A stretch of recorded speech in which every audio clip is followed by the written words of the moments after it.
పడుకోని సీత. పూజ కూడా అయిపోయింది, మీరు లేకండి. పడుకోని సీత.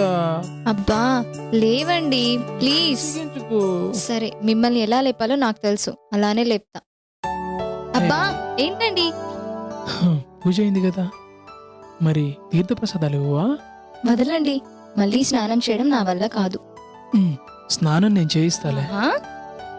ఈ రోజు నువ్వు చాలా అందంగా ఆహా. ఉన్నావు. రోజు చెప్పే మాటేగా. చూసే కళ్ళు అలాగే ఉంటాయి, చూపు అలాగే ఉంటుంది, చూడాల్సినవి మాత్రం మారుతూ ఉంటాయి. శ్రీరాముడు శ్రీకృష్ణుడు ఒక్కడే అంటే ఏమో అనుకున్నా, నిజమేనండోయ్. 2 అవతారాలేనా? నీకు 10 అబ్బా. అవతారాలు చూపించనా? నాకింట్లో చాలా పనుంది, వెళ్ళాలి. రేపు ఆదివారమే కదా ఆదివారం కూడా మాకు రెస్ట్ ఇవ్వరా? సీత. పని చేయాల్సిందే ఆదివారం, అందుకే ఆదివారం సెలవిస్తారు. మహాబాగా సెలవిచ్చారులే రాముల వారు. కానీ